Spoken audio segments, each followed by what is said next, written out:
Ibihe byiza cyane rezami, mbonye message zanyu nyinshi abantu bambwira ati wagize iki tubwira kuri Rugimana Talk Sport kabisa ukatubwira kuri match ya Man United na Arsenal view yawe. Urana umuntu yagiye muri commentary, burya commentary nta nubwo twebwe tunareba match buriya neza, uyireba nyuma nibwo uyitekerezaho kagarura ibintu nyuma, ariko haratwebwe tuba turi kumwe namwe muri game, tuba tujyana namwe twibere muri animation ya game, ntago tuba tureba ibintu byinshi cyane, ariko nyuma yaho yuje kubitekereza burya nibwo wicara neza ukareba match, nibwo nanjye njya muri mood nk'iyanyu. So nari maze no gukomeza kuyireba, ndeba nyine ukuntu yagenze match yose ndayitegereza, ariko ikababwira ikintu kimwe. Hari abantu baza banyandika cyangwa ati tubwire Man United izize iki match. So United ikintu izize cya mbere nuko uyu munsi yari match ijana ya Ole Gunnar Solskjaer, ariko uribaza izi match ijana zirarangiye, plan ya Man United ni no kurera abana. Ese byo bari kubikora neza, barazana amatara ari ku rwego hejuru cyane yo kubikora. Well, bo babona bibahagije, probably wenda n'itangazamakuru baherekeza n'iki, ariko ngiye urebera ku ruhande nk'umufana w'ikipe ya Manchester City mbona ntago ari ikipe ikanganye pe yo kuvuga ngo ngira kanganye kuri top niveau yo kuvuga ngira twari ibikombe iragira gute. No, kuko reka mbwire nk'urugero kanye nk'ikipe ya Manchester City, iyo dufite Gabriel Jesus ku attack ntago mba ni safe, kuko ni umukinnyi ukiri muto aracyafite ibintu byo kwiga, ni umukinnyi utaragira kuri ya calibre yo kuvuga ngo ni mwataka.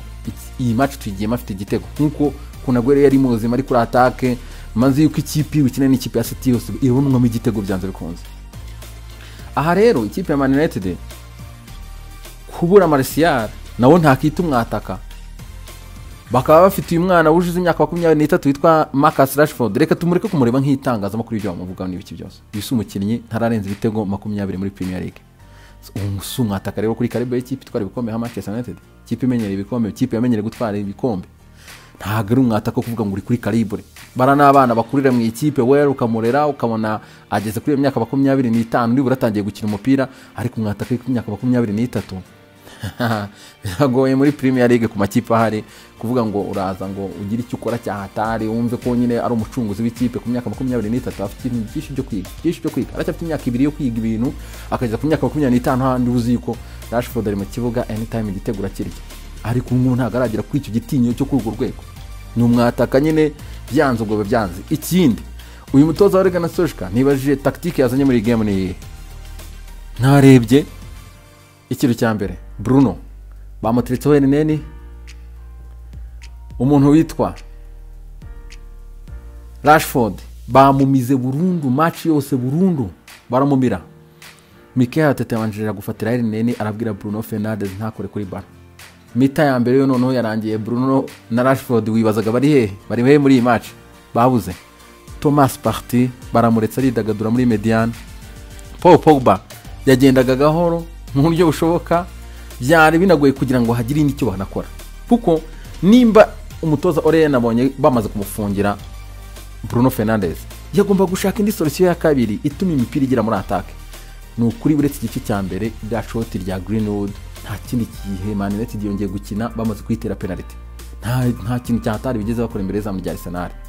Ni nayo shot on target ya face half, byari bigoye mu buryo bukomeye cyane. Ikindi defense ya Arsenal yihagazeho, bakinye neza pe, kuko bo ikintu cya mbere bakoze birinze ko Man United ifiteramo amakoros. Niba mwana rebye ibateye cross muri minota nyuma batangiye kudefanda, United bagufungiye umuntu witwa Bisaka, banabuza umuntu witwa Mason Greenwood ku umupira wari wose wagera muri box ya Arsenal, kuko bari bazi yuko anytime bawuhindura gutyo ba Pogba bashobora kuba yatereka mu mutwe cyangwa undi muntu wari wese. Birinze ikintu cyitwa cross, birinda kwihakufura n'amakoni bonye mu munota ya nyuma, kuko bageze kuri penalty. Man United yari imaze gutera corner 3, bayimye uburyo bwose. Mikel Arteta kabisa ya out class inzu umuntu wita Ole Gunnar Solskjaer aramuhitanye burundu kweri. Ikindi ikipe ya Arsenal urabona ko nibura itangiye kugira style doje, urabona ko bo hari ikintu bari kubaka, ariko ikipe ya Man United ribaza bari kubaka iki bikagucanga, ko urareba nyine ikipe none se Cavani araje baramuzanya ngaha ntabanje mu kibuga, Odion Igalo bamutiriye iki. Ibi ngibi ni ibintu byose ubona bidindiza ikipe yakagombye kuba ari ikipe imesa kamwe, ikavuga ati turagiye shora amafaranga tereka miliyoni 400 hari 500 ugura abakinnyi umenye ngura bazanye nk'ibingi Chelsea yakoze. Ikindi cyo bita kubaka abandi cyane niko mbibona ikipe ya Chelsea urabona ko hari ikintu bari gukaranga, umuhumuro atangiye no kuwumva, sibyo? Bazanye talent players mana we bateye ubwoba. Ibi rero Man United ni ikipe sa birasaba ko kwanza first of all niba babona imutoza manyuma match ijana nabo bayirebe bavuga ariko turimo turekeza he sibyo. Ni ikipe ubona ko hari aspe nyinshi zo gufunga kuko rega iyo ushaka kubaka ikipe si ikipe itsinda match 3 enye ngirarangije match ngo mentality gasubira hasi no. Ni ikipe kubita season yose ukabona ko ikaze urayikura amanota ariko ukabona ko ikaze iyo ureba bira ikipe bibiri bimaze imyaka 2 bidukubita muri Premier League byaratumaze mo ndavuga mwese aho ngaho kuko nanze kwishyiramo ngo ntabatera ubwoba. Iyo urebye Manchester City ukareba Liverpool ikipe zirakaze brother niyo wayitsinde bayakwishe iba yaguhitanye kandi nahirwaye urahabona ko niba hakosora uri buhure n'ibibazo. So urabona ko izi kipe ziracyashyiramo difference. Aya makipe aracyafite ibintu byo kubaka iyi season. United rwose burya reka mbwire izi kipe Liverpool na City batangiye kugusiga amanota gutya ubatangiye kugenda usigara no bibaza batsinzwe na Liverpool na Everton bizagenda bite. Harajyamo ikinyo kinini kuko nkungu bahanga akanya basizemo amanota 9. Well United ifite ikirara niwe izagitsinda ariko usura musokozi ikoso ugatsindwa bitende itaha n'ikipe ya Everton wabigenje uti ko nabyo bishoboka. Amanota 9 kuvuga ngo umuntu arayagusize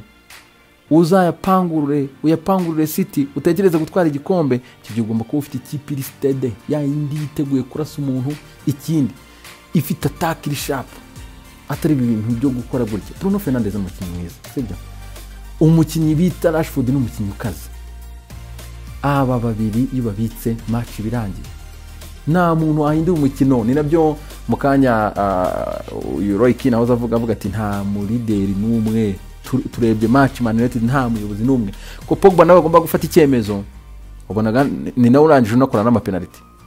So byari bigoye cyane ariko reka mabwira ikintu kimwe abantu banabajije ngo kubera iki na predictinze kuri yamvuga ngo 3-1 ngo Arsenal izatsinda iki kimwe nta muntu n'umwe yahaga amahirwe.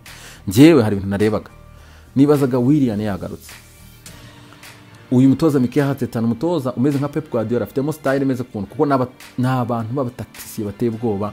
Iyo bimuhiriye yagupanze urarangiye iyo yakubonye ahantu akagufungamo akantu yabirangiye. Nibazaga Willian wagarutse nibaza Aubameyang uri gushaka guprova abantu nkibaza Thomas Partey iyi niyo match agomba kugaragariza ko Arsenal yamwishyuye ni world class player. Ni nabyo arabigaragaje kabisa. Man United yayibitse mu mufuka mediane yose afishyira ebana mbere ya match yakagumurira ariko ayimeniyemo amazi burundu basigara banyerera gusa. Yari uyu mukinnyi anyiniye kuko Arsenal naho ngabafana Arsenal sinzi niba mu eruka kubona umumediateur ushobora kuri covering imipira 11 ninde 11 akoze interception n'ubwo ngo imipira 11 yose ayigarura ama interception n'imipira yose yatetakira kayigarura imipira 11 baheruka kujye cya Vieira nibo bateraga ibitakire gutyo bagakuramo imipira. Iyi kipe ya Arsenal iteye umupira mwiza kabisa bravo ku Gunners ariko nabo byo ntibirangirira ngaha ibe match ifite continuity donc bibaye byiza yaba ikipe ikomereza kuko buri ikipe ifite attaque ubuzima bwo buhare ibintu byose wabifunga bigagenda neza. Iyi kipe Arsenal ngewe bantu banayitondere muri top 4 rwose bakuzayibonekamo. Ngewe ni ikipe amahirwe pe kuva ku munsi wa mbere naravuze ikipe izagorana cyane ku makipe matoya.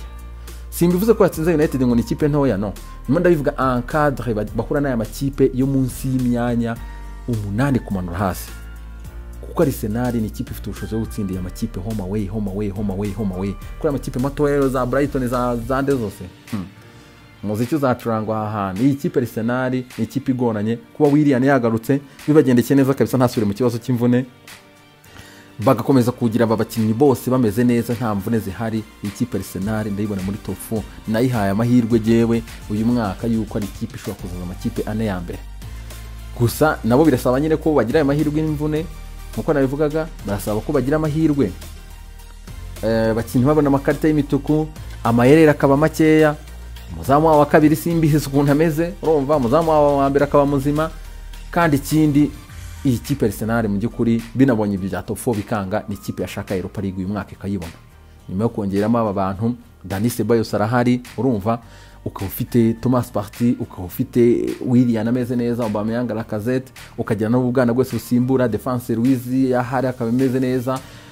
Iyi kipe Europa League yakagerageje uyu mwaka igasunika ikareba ko yayizana itayizana ikanyura muri top 4 kimwe muri ibyo ngibyo, ariko birinde gutsindwa n'amakipe matoya.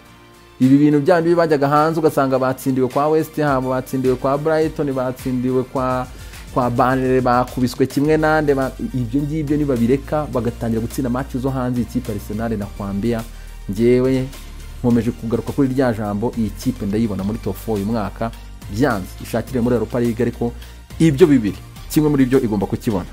So Paul Sara ku bafana y'ikipe ya United mu by'ukuri batsinzwe batari babye expectingaga, ariko nubwo batabyumvaga ngewe hari ukuntu nabonaga nkabona ko hari iyi match ntago iki cyumweru cyose gishize numva ntayiyumvamo neza. So Paul Sara rero ku bafana y'ikipe ya United ubwo no kuri coveringa bakareba ko bagaruka, ariko ikintu kimwe cya mbere kabisa rutahizamu arakenewe, byo guhengeka nago hari aho bitakurenza tu, bashake rutahizamu ibintu byo kuzana abantu bagwirirana kuna terura miliyoni 200 ugure rutahizamu tereke hariya, ugure umu central defender ukaze zo gufasha Maguire, hanyuma ibindi byose ubundi bya bimeze neza. Kandi Paul Pogba nawe barebe ko bamwongera amasezerano nimba binashoboka, cyangwa bidashoboka nawe yigendere baza n'abandi bakinyi bakaze, kipe yiyubake kabisa igimana ko ifite imbaraga nyine ahantu hose yuzuye. Ibintu byo gukinisha abana na makipe ntagarera abantu, ugomba gukubita umuntu kamukuramo irigenye. Reza mi bibe byiza cyane rero, reka turuhuke ubwo akazi naho ku munsi w'ejo kabisa mu binyamakuru n'ibindi byose tugenda tuzamuka tuganira rero byose kabisa ngaha kuri icano yacu. Bibe byiza cyane.